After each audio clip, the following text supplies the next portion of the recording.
지난 며칠은 생후 16개월간의 짧은 생을 살다간 한 아이로 인해 많은 이들이 분노하고 아이를 생각하며 슬퍼했던 한 주간이었습니다.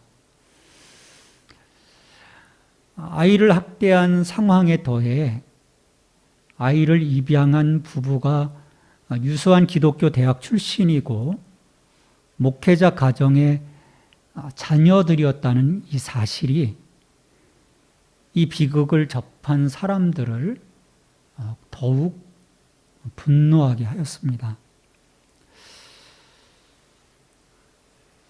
어디에서부터 잘못된 걸까요? 이 두 사람에게 수십 년의 신앙교육은 무의미했던 걸까요? 상세하게 내막을 듣다 보면 어떻게 이렇게까지 할 수 있을까 하는 그 생각에 목사로서 마음이 저며왔습니다. 방송 매체를 통해서 들려오는 기독교인들의 일탈은 어제 오늘의 문제는 아닙니다. 이 악의 모습은 초대교회에서도 마찬가지였어요. 디모데후서 3장 1절로 5절에서 바울은 디모데를 향해 이렇게 이야기하죠. 너는 이것을 알라. 말세에 고통하는 때가 이르러 사람들이 자기를 사랑하며 돈을 사랑하며 자랑하며 교만하며 비방하며 부모를 거역하며 감사하지 아니하며 거룩하지 아니하며 무정하며 원통함을 풀지 아니하며 모함하며 절제하지 못하며 사나우며 선한 것을 좋아하지 않으며 배신하며 조급하며 자만하며 쾌락을 사랑하기를 하나님 사랑하는 것보다 더하며 경건의 모양은 있으나 경건의 능력은 부인하니 이 같은 자들에게서 내가 돌아서라. 이렇게 경고를 했어요. 2000년이 지난 오늘날 이 땅에서도 경건의 내용은 없고 모양만 갖춘 거짓 그리스도인들이 버젓이 활보하고 있습니다. 여러분, 믿음이 귀한 때인 것 같아요. 그러기에 예수님께서도 말씀하셨습니다. 누가복음 18장 8절 그 하반절에서 인자가 올 때에 세상에서 믿음을 보겠느냐. 여러분, 이스라엘을 한번 보십시오. 그 이스라엘이 주전 586년 그 남한국 유다가 멸망하기 직전에 참 하나님의 사람이 얼마나 되었습니까? 이 지도자 집단에서 보면 선지자 예레미야 한 사람뿐이었어요. 그는 그 나라의 어떤 그 상황, 지금 바벨론으로부터 공격당하기 그 직전 어떤 그 패망의 기운이 그 전체를 덮고 있는 그 시점에서 바벨론을 통해서 하나님이 이스라엘을 심판하시는 것이다라고 얘기를 합니다. 그래서 70년 포로 생활은 하나님이 정하신 뜻이다. 거부하지 말라. 순종해라. 근데 나머지 종교 지도자들은 그리고 그 왕궁의 지도자들은 이런 그 예레미야를 배척을 하죠. 그리고 하나님 말씀을 대언한다고 하면서도 여전히 거짓말뿐이었어요. 그래서 이스라엘 사회가 바른 선지자를 오히려 반역자로 몰아가는, 결국 그들은 바벨론에 의해 망했고 70년 포로 생활을 겪으면서 그때서야 깨닫습니다. 왜 인간은 파국을 맞기 전에 깨닫지 못하고 꼭 망하고 나서야 깨닫는 걸까? 왜 그때서야 하늘을 바라보는 걸까? 왜 그때서야 기도하는 걸까? 참 생각을 해보게 돼요. 자, 오늘 이 신명기 30장 1절로 10절의 말씀을 보면 모세가 이런 상황을 지금 전제하고 있는 거예요. 그럼 1절 말씀을 잘 보십시오. 우리 같이 한번 읽어보겠습니다. 1절 말씀을. 내가 내게 진술한 모든 복과 저주가 내게 임함으로 내가 내 하나님 여호와로부터 쫓겨간 모든 나라 가운데서 이 일이 마음에서 기억이 나거든. 아니, 쫓겨나가기 전에 기억했으면 얼마나 좋겠어요. 근데 모세도 우리들의 체질을 아는 거예요. 아마도 너들 생각나지 않을 거야. 근데 만일 이 복과 저주가 정말 너희들에게 임해서 어느 나라에 쫓겨가지고 포로 생활의 어떤 고통을 겪고 있을 때 이 일이 마음에 기억이 나거든. 지금 이 상황들을 지금 이야기하는 거죠. 자, 신명기는 하나님의 말씀에 복을 받고 불순종하면 심판을 받는다고 단호하게 선언을 합니다. 이게 성경 전체의 흐름이에요. 순종하면 하나님께서 은혜를 주실 것이고 불순종하면 하나님 심판 막대기를 드신다. 단호해요. 근데 하나님은 단호하신데 우리는 그렇지가 못해요. 사람들은요, 그런 소리에 개의치 않습니다. 어떤 착각이냐면요, 하나님의 은혜가 영원할 거라고 생각하는 거예요. 하나님이 나를 선택하셨으니, 나를 택하셨으니 그 은혜가 영원할 거다라고 생각하는 거죠. 그래서 함부로 행동합니다. 이런 일들은 우리 기독교 안에서도 계속 반복이 되고 있어요. 근데 여러분 아셔야 돼요. 이건 만용입니다. 믿음이 아니에요. 만용이에요. 우리 하나님은요, 공의의 하나님이십니다. 오늘도 동일해요. 하나님의 은혜로 우리에게 다가오셨지만 하나님은 은혜의 하나님이십니다. 어떤 억압 구조 속에서, 어떤 심판의 구조 속에서 다가오시는 것이 아니라 자기 자신을 내어주시는 은혜의 그 모습으로 우리에게 오시거든요. 그러면 우리는 그 은혜 앞에 두렵고 떨림으로 서서 하나님의 말씀에 귀 기울이고 순종하는 것, 정말 그 영과 진리, 신령과 진리로 나아가는 것을 하나님은 요청하시거든요. 그래서 요한복음 4장 24절에서 하나님은 영이시니 예배하는 자가 신령과 영과 진리로 예배할지니라 말씀을 하는 이유인 것입니다.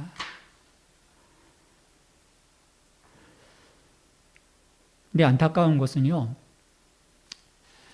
양심의 화인을 맞아 자신이 무엇을 하고 있는지 알지 못하는 기독교인들이 늘어가고 있다는 거예요. 이건 달리 말해서요, 가짜들이 늘어나고 있다는 것입니다. 근데 더욱 무서운 것은요, 가짜들이 교묘해져서 진짜처럼 보인다는 것이죠.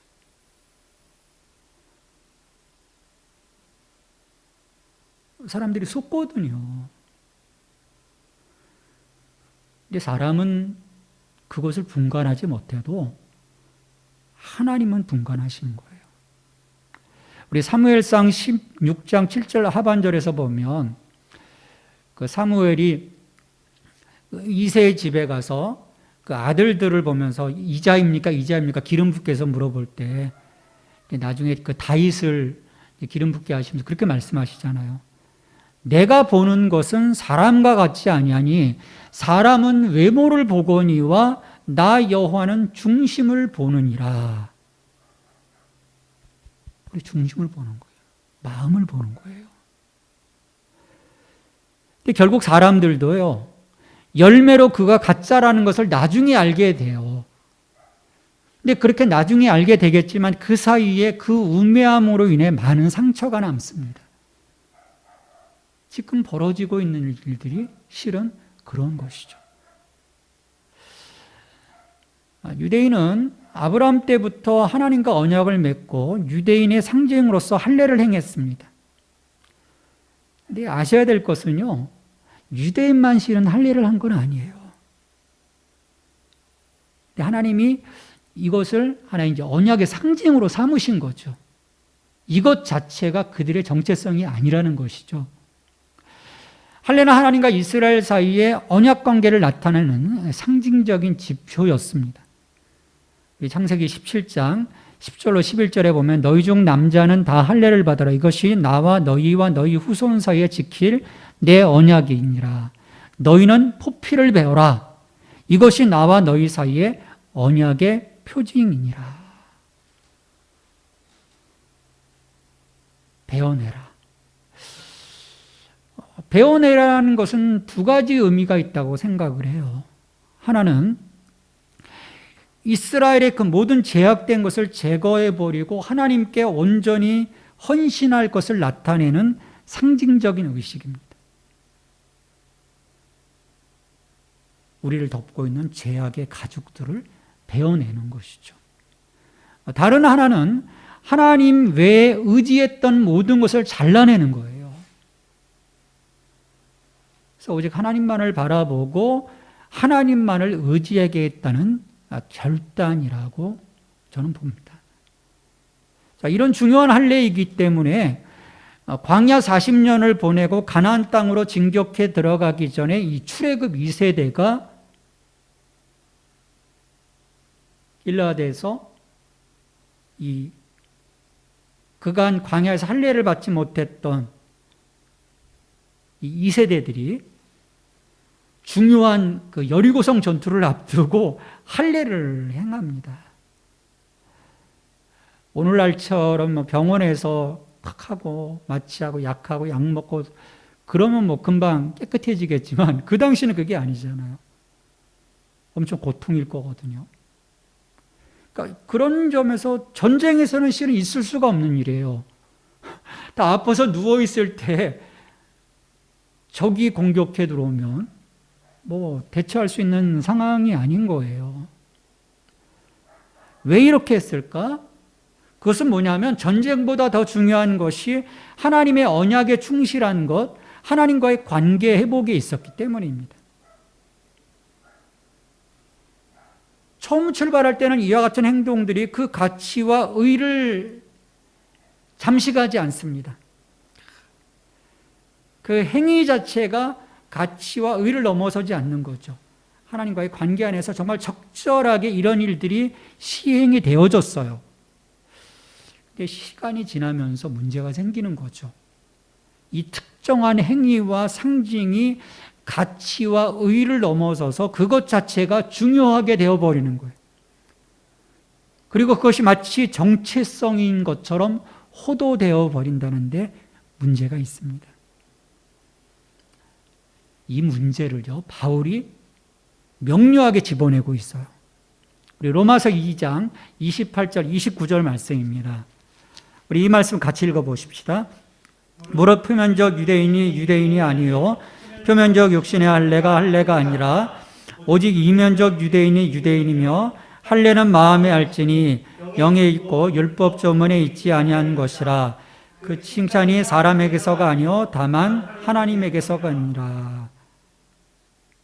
겉으로 유대 사람이라고 해서 참 유대 사람이 아니고 몸에 받은 할례가 참 할례가 아니라는 거예요. 오히려 속 사람이 유대 사람이라야 참 유대 사람이고 문자화된 율법에 의해서가 아니라 영에 의해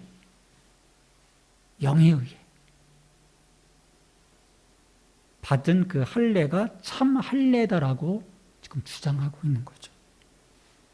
여러분, 이것이 의미하는 바가 무엇이겠습니까? 표면적 그리스도인이라고 해서 참 크리스찬이 아니라는 거예요. 세례받았다고 해서 예배에 참여했다고 해서 교회 멤버십을 갖고 있다고 해서 그리스도인이 아닌 것입니다. 마음의 할례를 받으라는 거예요. 마음의 할례. 어떻게 마음의 할례를 받을 수 있을까? 어떻게? 마음의 할례를 베푼다는 것이 무슨 의미일까? 어떻게 마음을 베어내지? 여러분, 마음의 할례는요, 우리가 분명히 알아야 합니다. 우리 스스로 할 수 없어요. 여러분, 마음의 할례는요, 마인드 컨트롤 수준이 아닌 거예요. 우리는 뭔가 우리의 그 마음을 제어하고 어떤 그 수련을 통해서 이걸 제어할 수 있다라고 생각을 합니다. 근데 그렇지 않아요. 이것은요, 하나님께서 하시는 거예요. 마음의 할례는요, 하나님께서 하시는 것입니다. 모세는 그 일을 분명하게 선언하였어요. 오늘 본문에서. 우리 신명기 30장 6절 말씀입니다. 같이 읽습니다. 내 하나님 여호와께서 내 마음과 내 자손의 마음에 할례를 베푸사 너로 마음을 다하며 뜻을 다하여 내 하나님 여호와를 사랑하게 하사 너로 생명을 얻게 하실 것이며, 내 하나님 여호와께서 네 마음과 네 자손의 마음에 할례를 베푸사. 이게 중요한 구절이에요. 행동의 주체가 하나님이신 거예요. 그래야 전심을 다하여 하나님을 사랑할 수 있다라고 모세는 말씀하고 있는 거죠. 마음의 할례는요, 육체의 할례와 다른 거예요. 외적인 표시만으로 그치는 것이 아니라 마음의 변화, 마음의 전적인 변화, 마음의 전적인 회복이 동반되는 중요한 사건인 것입니다. 그래서 마음의 할례를 받게 되면요, 굳이 하나님의 율법이 강요하지 않더라도 그런 어떤 그 억압적 구조 속에서, 어떤 그 의무적 구조 속에서 그것들을 감당해 가는 것이 아니라 내 마음에 뜨거움이 있어서 그 하나님을 내가 사랑하기에 그분의 입을 통해서 우리에게 선포되어진 그 말씀에 내가 능동적으로, 수동적이 아니라 능동적으로 지키게 되는 거예요. 그리고 열정적으로 하나님을 사랑하게 만드는 거죠. 이것은 마음의 할례가 곧 성령께서 우리 마음에 오셔서 굳은 마음을 제거하고 부드러운 마음을 주시는 것이기 때문입니다. 우리 에스겔서 36장 26절 27절의 말씀입니다. 우리 또 같이 읽습니다. 또 새 영을 너희 속에 두고 새 마음을 너희에게 주되 너희 육신에서 굳은 마음을 제거하고 부드러운 마음을 줄 것이며 또 내 영을 너희 속에 두어 너희로 내하게 하리니 너희가 내 규례를 지켜 행할지니라.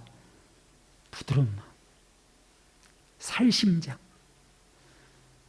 그러니까 우리 예레미야 그런 그 선포를 하죠. 내 마음의 가죽을 베어버리라고 말해요. 마음의 가죽을 베어버리라. 우리의 마음을 감싸고 있는 그 다른, 굳어서 우리가 주님을 제대로 바라보지 못하고 그 하나님을 열정적으로 사랑하지 못하도록 만드는 너무나 굳은 그 세상의 수많은 가죽들을 다 베어버리라는 거예요. 잘라내라는 거예요.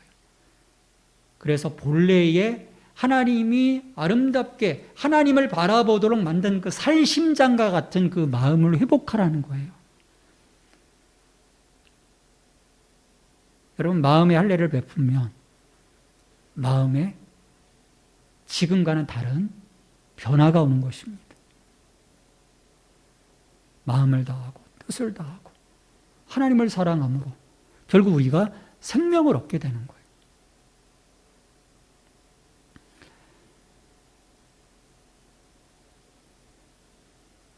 할례는 강팍한 마음을 부드러운 마음으로, 새로운 마음으로 변화시키는 작업입니다.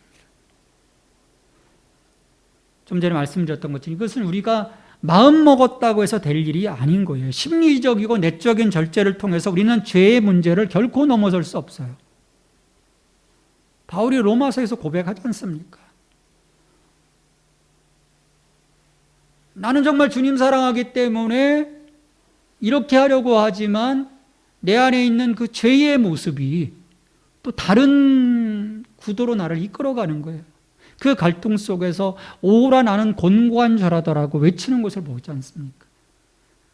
우리 마음의 절제, 어떤 심리적인 수련, 그거로 우리의 죄의 문제, 사망의 이 문제를 넘어설 수가 없는 거예요. 성령으로 인하여 마음에 받은 할례, 그것을 통해서 우리가 해방되어질 수 있는 것이고, 그 할례로 우리는 우리의 그리스도인됨을 보여줄 수 있는 것입니다. 내적인 회복의 역사가 일어나야 되는 거죠. 정확히 말하면 성령 세례를 받아야 하는 거예요.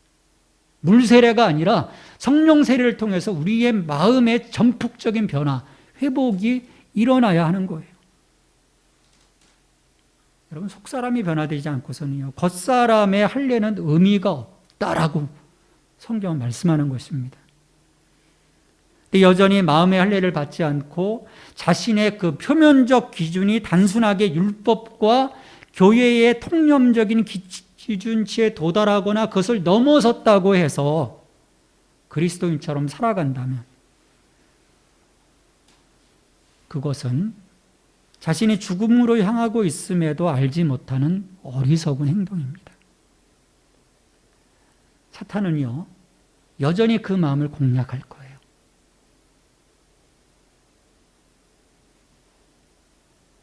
그리고 그렇게 공략되어지고 공략되어질수록 자신들이 은밀하게 행하는 행동들이 아무렇지도 않은 것처럼 영적으로 점점 더 둔감해지면서 이 16개월짜리 아이를 학대했던 두 사람처럼 괴물이 되어가게 되는 것입니다.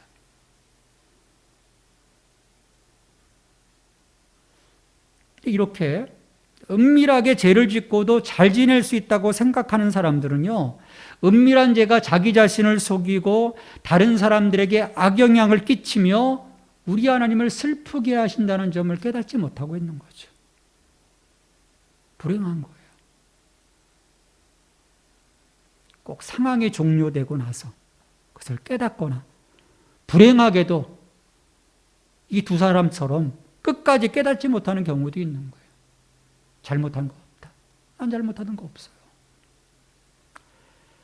이 자기 기만은요, 은밀한 죄의 특징입니다. 어리석게도 은밀한 범죄자는 그 일을 하는 것이 결코 두렵지 않고 누구도 모를 거라고 생각을 해요. 실제로는 모든 것이 다 악한 결과로 직결될 것인데도 모든 것이 잘 될 거라고 믿습니다. 이것이 바로 죄의 가장 무서운 점이에요. 그래서 끝까지 가도록 만드는 거예요. 죽음에 이르러서야 깨닫게 되는 거죠. 이러한 것들은요, 우리의 인식을 둔하게 하고 매 순간순간 판단을 삐뚤어지게 만듭니다. 우리의 사고를 타락시키고 가치관을 왜곡하는 거죠.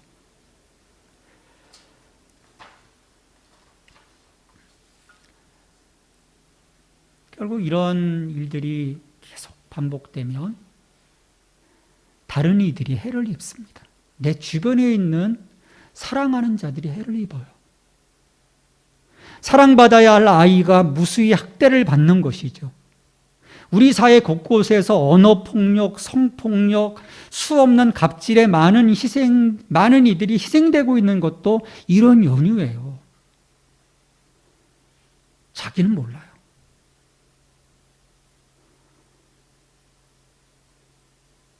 며칠 전 참 재미있는 그 이야기를 영상을 통해서 봤어요.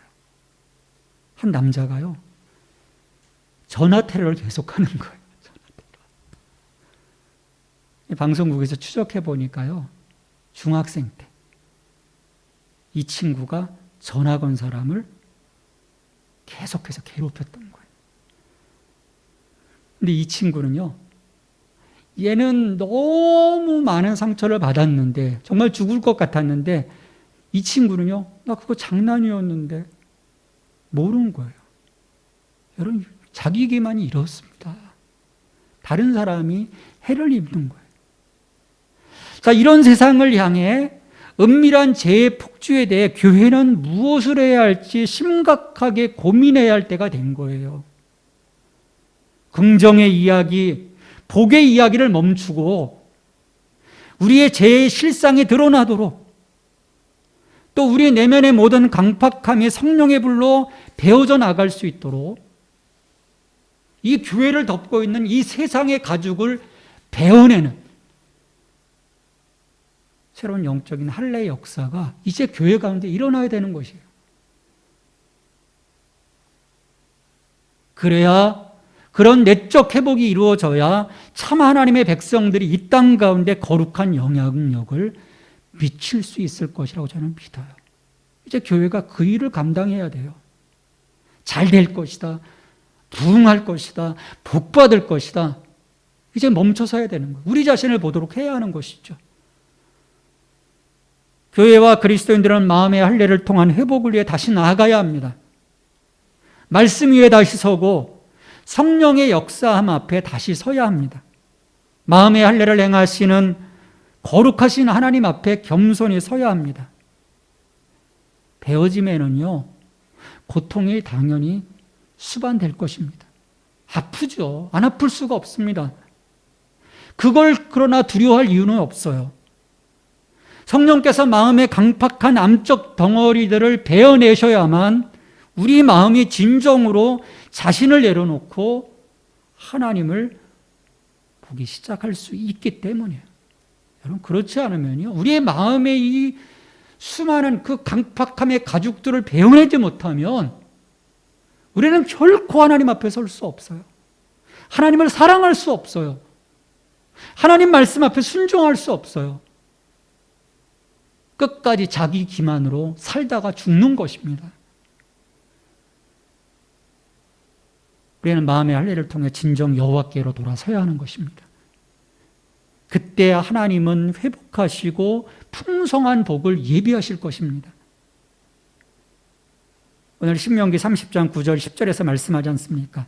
내가 내 하나님 여호와의 말씀을 청종하여 이 율법책에 기록된 그의 명령과 규례를 지키고 내 마음을 다하며 뜻을 다하여 여호와 내 하나님께 돌아오면 내 하나님 여호와께서 내 손으로 하는 모든 일과 내 몸의 소생과 내 가축의 새끼와 내 토지의 소산을 많게 하시고 내게 복을 주시되 곧 여호와께서 내 조상들을 기뻐하신 것과 같이 너를 다시 기뻐하사 내게 복을 주시리라. 아멘. 2020년을 우리가 정말 힘들게 지냈습니다. 2021년 여전히 코로나19의 거대한 벽 앞에 우리는 서 있습니다. 이 시대의 암울함 앞에서 우리는 성령께서 이루어 주시는 내적 회복을 통해 새로운 시대, 새로운 환경을 향한 전진이 이루어져야 할 것입니다. 여러분, 더 이상 뒤로 물러설 수는 없습니다.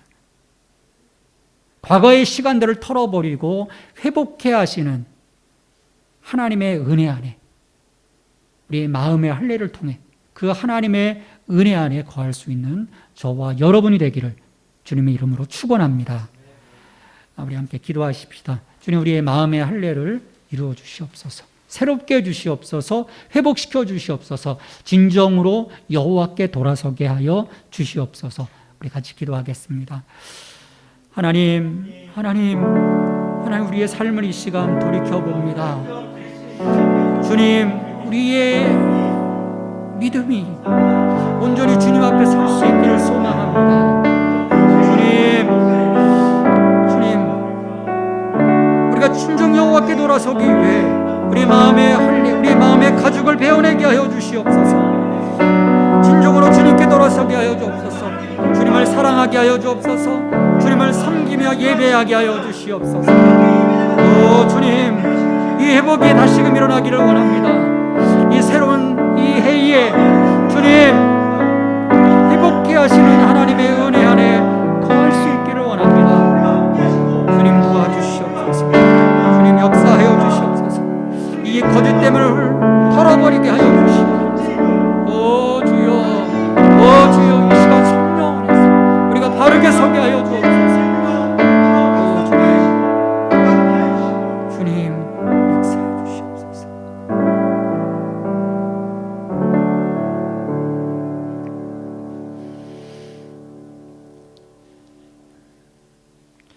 하나님, 오늘 말씀을 기억합니다. 하나님께서 우리 가운데 새로운 역사를 이루어 주시옵소서. 마음의 할례를 이루어 주시옵소서.